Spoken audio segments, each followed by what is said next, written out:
होगा, तो बाकी टॉपिक हम उसमें अपना पूरा कर सकते हैं। ठीक है, आइए वापस बोर्ड पे।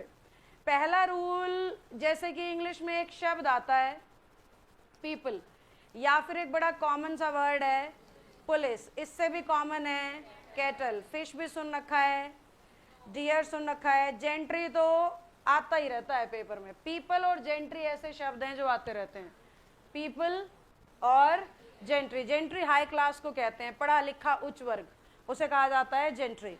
पीपल का मतलब पता होगा, पुलिस का पता होगा, कैटल पशु को कहते हैं, फिश पता होगा और डियर भी पता होगा। ये सारे ऐसे नाउन है बेटा इंग्लिश में जो काउंटेबल होने के साथ साथ इसी रूप में प्लूरल मान लिए गए हैं। काउंटेबल होने के साथ साथ इसी फॉर्म में ये किसका काम करते हैं? प्लूरल का। और जब ये प्लूरल का काम करते हैं यानी कि वर्ब कैसी आएगी? प्लूरल। अगर ये काम प्लूरल का कर रहे हैं, इनमें सेंस प्लूरल नाउन की आ रही है, तो वर्ब कैसी आएगी? प्लूरल आएगी। यानी कि हमें कहना है the police have caught the thief.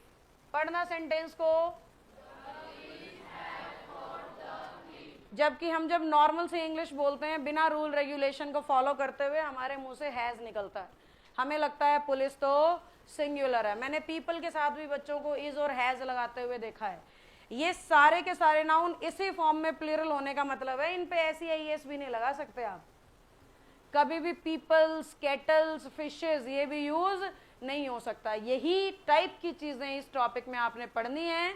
दिए गए नाउन को पहचानना, उसके हिसाब से वर्ब लगाना और सेंटेंस में गलती को आइडेंटिफाई करना। जैसे कि ये आपके पेपर का एरर हो गया, बस यही तरीका है और कोई तरीका नहीं है कि एग्जाम में वो क्वेश्चंस बना सके। पुलिस देखते ही हमें समझ में आ जाना चाहिए भाई वो तो काउंटेबल प्लूरल वाली लिस्ट में था। काउंटेबल प्लूरल वाली लिस्ट में था तो हैज तो सिंगुलर है। बेसिक को कोऑर्डिनेट करना है रूल के साथ। अब हैज सिंगुलर है तो पुलिस के हिसाब से तो चलना कैसा चाहिए? प्लूरल चलना चाहिए। That's it. समझ गए बेटा हम? अब पुलिस, कैटल, फिश, इनमें से कुछ एक्सेप्शन भी है। एक्सेप्शन का मतलब समझते हो?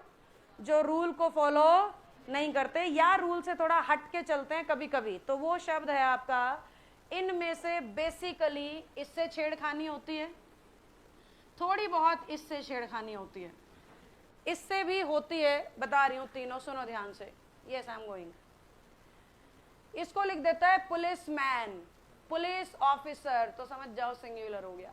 पुलिस को नहीं देखना, फिर पुलिस मैन है, पुलिस ऑफिसर है, इतनी सी छेड़खानी होगी बस। फिश में क्या करेगा? डिफरेंट डिफरेंट काइंड्स ऑफ, तो फिश प्लूरल ईएस लग जाता है। डिफरेंट डिफरेंट ब्रीड्स ऑफ, तो फिर फिश का प्लूरल हो जाता है। अगर आप अलग अलग जाति या प्रजाति दिखाओगे तो इन पे एस और एस लग जाएगा। कहने की बात ये है प्लूरल वर्ब तो तब भी सेम है, पर इनके ऊपर एस एस लग जाता है अगर ब्रीड अलग अलग, जैसे एक्वेरियम की बात कर रहे हैं, अलग अलग तरह की मछलियां उसमें दिखा रहा है, तो अलग अलग तरह होने की वजह से फिशेस हो जाता है। इस क्लासरूम में अलग अलग जाति के बच्चे हैं, पीपल्स हो जाएगा। लोग, हिंदुस्तान में हर जाति के लोग मिलजुल के प्यार से रहते हैं, पीपल्स हो जाएगा।